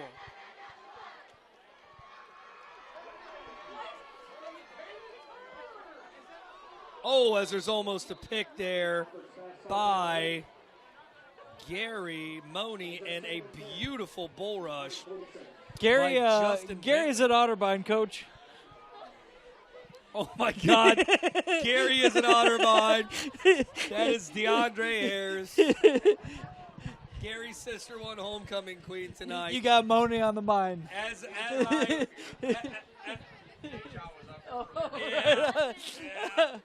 I used to call him Gary. Sorry, Gary. Have fun playing at Otterbein. Hey, if you can't laugh at yourself, that's a violation of OHSAA and NCAA rules for Gary Money to intercept that pass. Yeah, absolutely.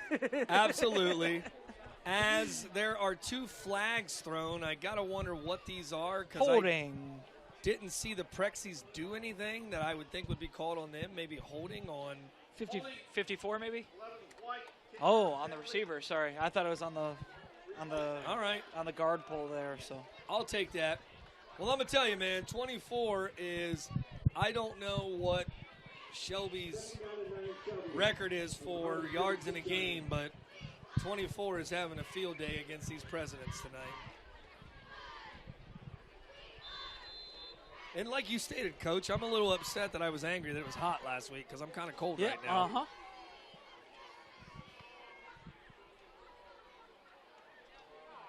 As the Prexies just blitz right past it. I see another flag, and I got to believe that's in the area of holding as well.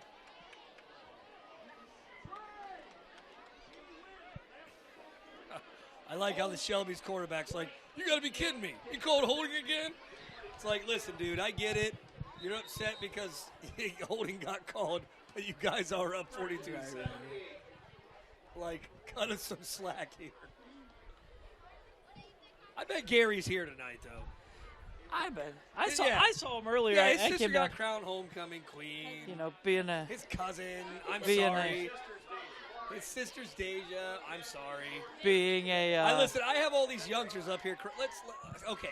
Can we just state the fact that I am completely wrong at this point? We are not forgiving you for the 2,000 or some odd high schoolers you've interacted with in your teaching career. I will not allow you to be off the hook for that. And let's be honest, I have been hit in the brain a lot. They treated a wide open receiver there. Good open field tackle there, not by Gary Money, but by DeAndre Ayers. There you go. And I almost said Dominic Ayers, who was a kid that I coached many years ago as well.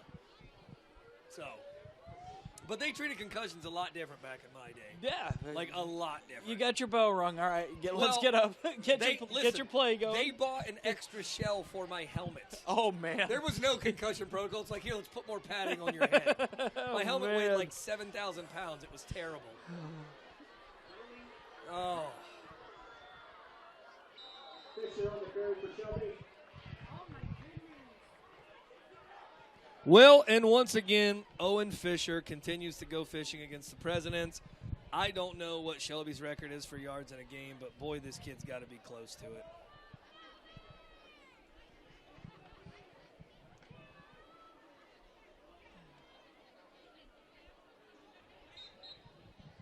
Fisher on the carry.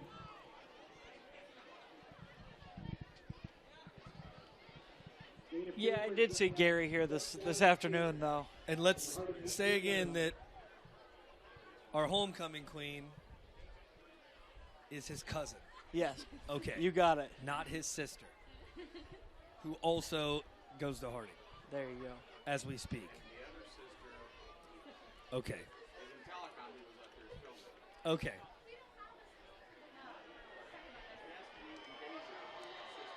And Shelby with another touchdown, and the bleeding continues. As Shelby just continues to do what they want against this Prexies defense.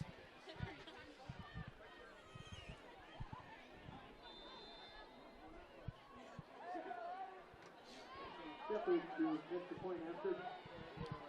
All right, little PAT after. Kicking it towards the graveyard. Kick is good. Mr. Ayers still coming off the edge, playing hard. Third quarter. Shelby 49. 49-7. Shelby 7 touchdowns, the Prexies 1.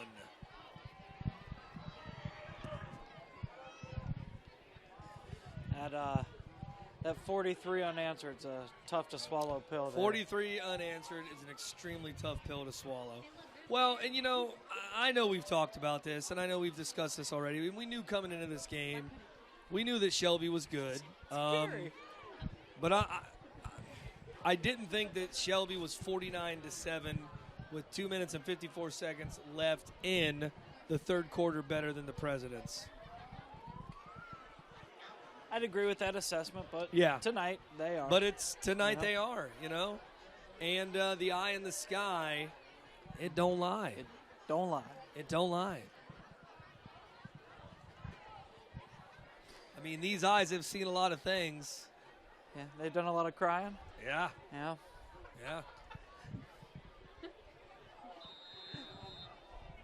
Yeah. Oh. All right. For those of you still listening. For those of you still listening at home. Thank you. Thank you.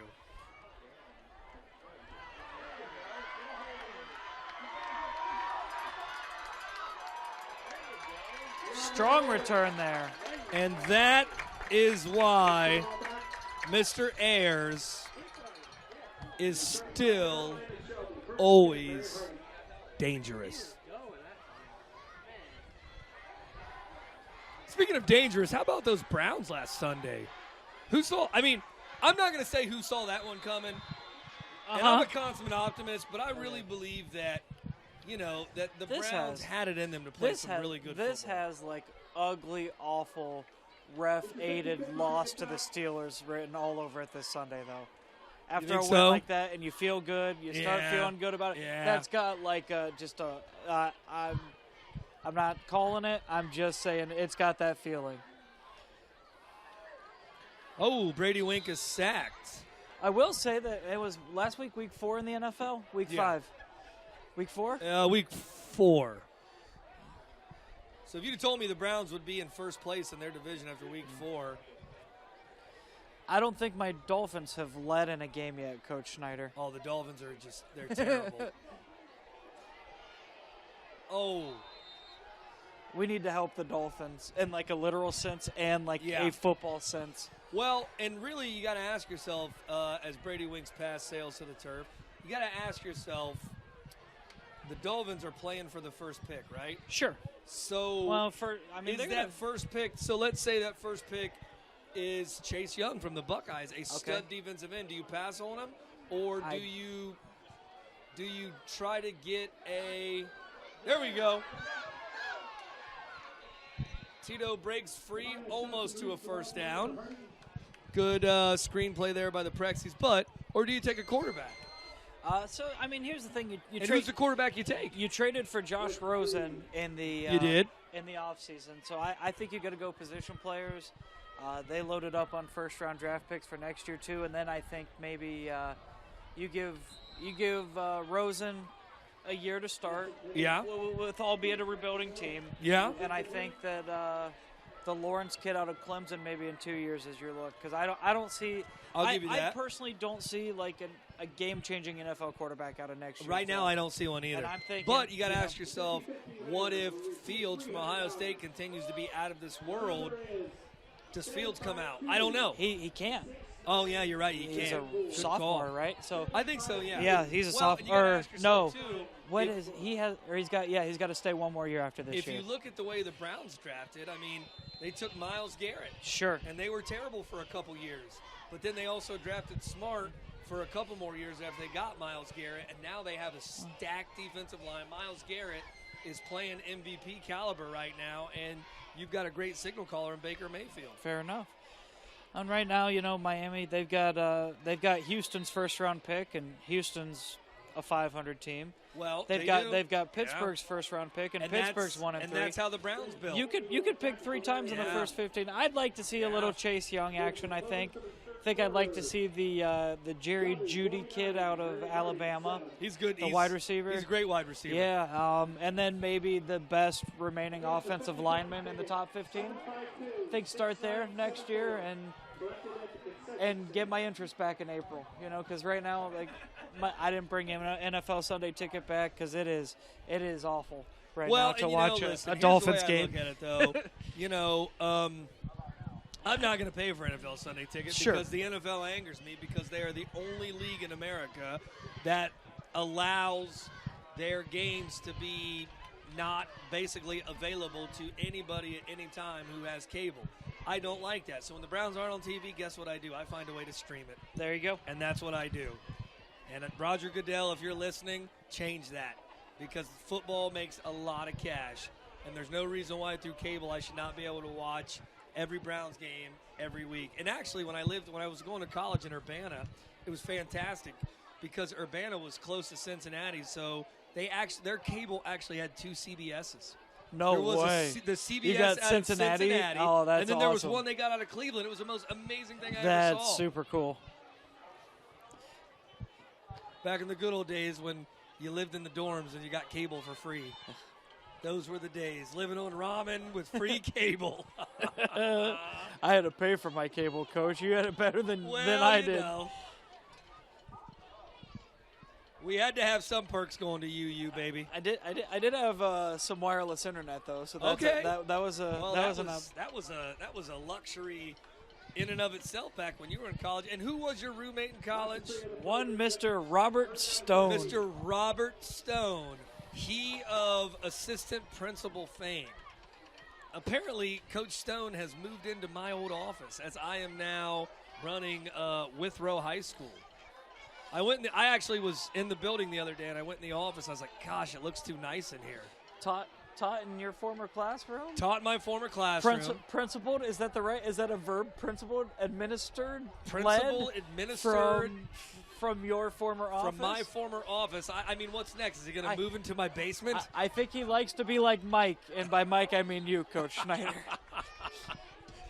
Well, lots of people want to be like Mike, but not many people want to be like Todd. I think the most famous Todd that's ever existed was the guy who played Willis, Todd Bridges.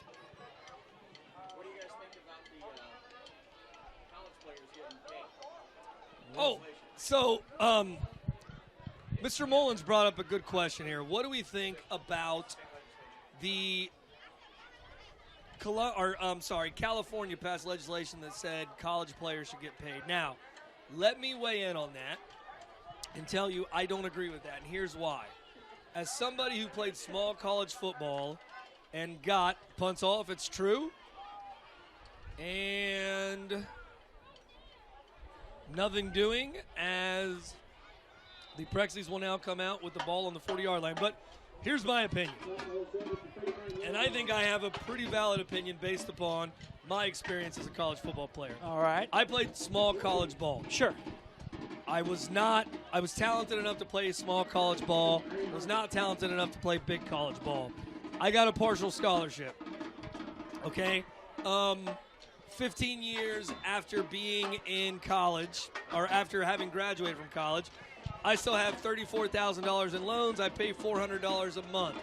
So to tell me that a college football player who is getting, or a college athlete who is getting a free scholarship should get paid. Brady Wink throws. Ball is caught by Jemiah Capdeville. To tell me that a college athlete who gets a free college education should also get paid, to me as a small college sports player, is a slap in the face. Fair enough. In my opinion. Fair enough. I'm going to take the opposite side. Okay, and, take the opposite and side. not to be contrarian. Nope, that's okay. You know, because my lifetime of experiences with football is as an observer. Absolutely. And as a fan. And, what I see is, and I don't want to be cynical, but the institution of football can chew you up and spit you out just like that. It can. One day you're LaDainian Tomlinson. The next year, you're LaDainian Tomlinson. You know what I'm saying? Yeah. And so here's the thing. I was curious. It's payday. I wanted to see what OSU Michigan State tickets were costing, right? Yeah. So $150. I'm not going to go on that. But that supply and demand, it isn't for, college administrators. It isn't for Sure. ADs. It isn't for marketing execs.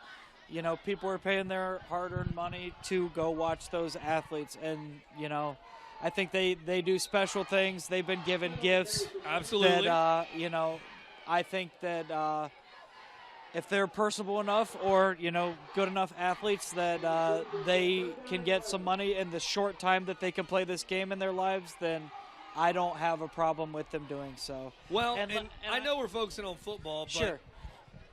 All big college athletes getting some type of payment or stipend, though. Sure. Too. And football is obviously what as Brady Wink throws a pick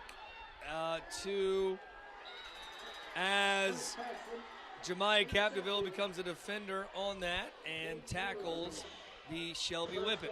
So I completely understand what you're saying for the plain simple fact that institutions are making millions upon millions of dollars off the backs of these athletes. But with the cost of college being what it is right now in America, getting a free college education is a true golden ticket in American society, especially now as we look at more income inequality just across the board in America. The question is, Tuition across the board should be lower because they're making so much money. Two questions. And I'll let you respond there, and then I'll kind of end this. The first question, can scholarships be pulled, no questions asked? Because I don't know that. I've never been up for a scholarship. I know there have. Okay. I am sure that there are some people out there who have some pretty nasty, gnarly, and nefarious stories. I gotcha. With their scholarships being pulled or taken away after they get hurt. So fair enough. I don't know what the rule book says, but I know that there are some people who have done some unscrupulous things to college athletes who have gotten hurt or whatever. And so then the second question then becomes, who is the scholarship for? Okay, right? Like, for an individual to get a college education, right, is a golden ticket. Sure. But part of it, I'm wondering, is it more for the institution? That's a good point. point. There are academic standards. There are, especially look at a school that touts their academic clout like the University of Michigan. Or Stanford. Or right? Northwestern. Right, like those scholarships exist to get student athletes in the door in lieu you're right. So you're right. Who is the scholarship for? And that is that's a tough question to answer. I mean, you're giving a free college scholarship of $40,000 to make how many millions? So is the scholarship for the kid or is the scholarship for Baker Mayfield? And yes, he's a walk-on, so he's a bad example, but is a scholarship for the school or is it for Eddie George so he can go and win the Heisman?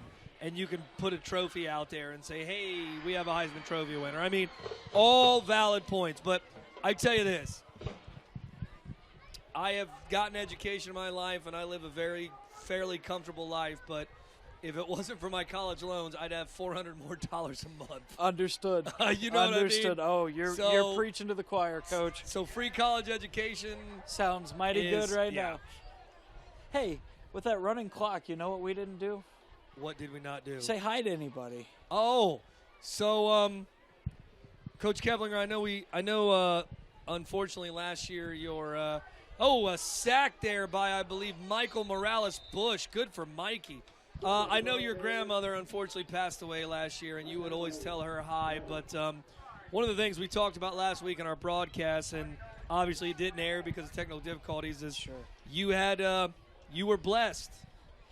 Two times. A couple weeks ago. Tell the folks out there how you were blessed. Yeah, so my wife gave birth to identical twin boys. Identical twin boys. How about that? 10 weeks ago today. So, I obviously missed the first home game. I was on paternity leave at home trying to keep up, and down, and diapers clean and babies fed. And trying to help with two, right? Yeah, right. So, we decided and kind of came up with the executive decision.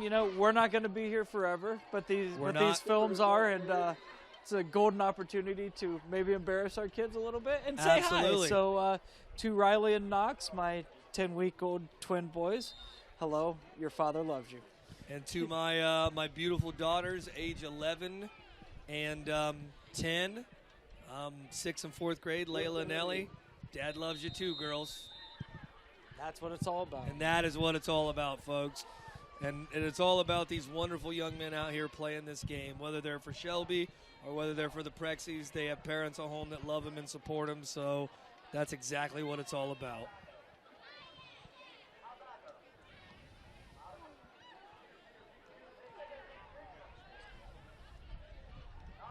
So we didn't get to see Shelby punt much, but We did I'm not. going to say that punt was wind-aided in the first half Oh my gosh, yes. after comparing the two punts. I mean, that first punt, I'm like, Right. give all league punter to that kid. I was going to say, the MAC schools are calling if you're punting 55, 60.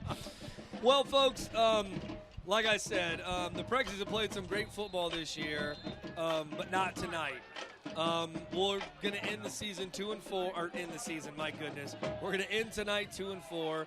The Whippets are going to be 5-1, going into a huge showdown next week versus the Tigers of Galleon, and the Prexies will travel to take on, Prexies might want to call a timeout here, which they do. The Prexies are going to travel next week to an old OHC foe. Going to Madison, aren't they? Mansfield, Madison, Oh, man. Comprehensive, the Rams. Interesting. Interesting. That's a throwback. Well, I'm going to tell you, it's such a throwback that my junior year in high school, we shared the conference championship with Mansfield, Madison. Okay. My senior year in high school, we beat Mansfield, Madison on this field 28-0.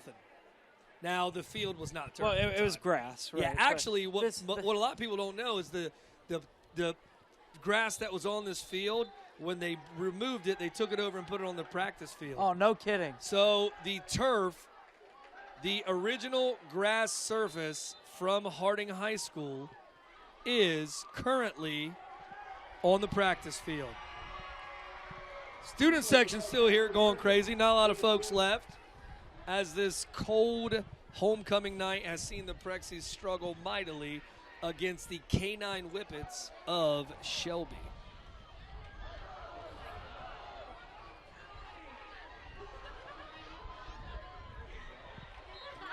A little bit of a comedy of errors there between some of the youngsters. Well, and here's the thing. At this point in the game, guys, there are some youngsters out there, and, you know, they're getting some playing time, and mistakes like that are going to happen, you know? Third down and 14 from the 38. They're just going to happen. Coach, I was just looking down the stadium. I saw someone wearing a Boys in the Hood hoodie. Boy, I see it. That was a good movie. I see it. That was a classic. Like 90s retro is kind of coming back right now, and I'm Yeah. here for it. You know, I really am here for it. Well, 90s retro is coming back, and it's just making me feel really old. I just think about that Pearl Jam Unplugged concert on MTV, and like a young Eddie Vedder, and oh man. Everything. That's right. I just did a Yeah, you Eddie did. Vedder impression. That's better than my Beatles Honey Pie from earlier. Like, It- I really hope that Yeah. no one in telecom finds that one. Like, if we could cut that one out, please. Yeah. Can we edit that out, please? Edit out the Honey Pie that I sang and from me the doing Beatles. my Eddie Vedder impression. Yeah. No one needs to hear that. Good punt by Jacob Hoffman. Very good bounce. Good punt. Inside right. the 20. So the clock will stop on the possession. But, folks, we're going to go ahead and do a wrap-up here with 37 seconds left in the game, as we know that Shelby is going to take a knee. The Prexies will travel next week to Mansfield-Madison against the Mansfield-Madison team that has struggled mightily. Here's hoping the Presidents can rebound next week, Coach, from tonight. Not a good game. You know, and I think some of it, Shelby's got some size, they got some speed. They do. You know, like I referenced in the first half, there was a little bit of pick your poison there. But, you know, there's a game where Harding hung tough for a while, man. It's a 7-6 game, you know. They led, and it was fortunate, but they led. And absolutely. And listen, there's still a lot of football left to play, and there's still certainly a lot of winnable games on the Prexy schedule this year.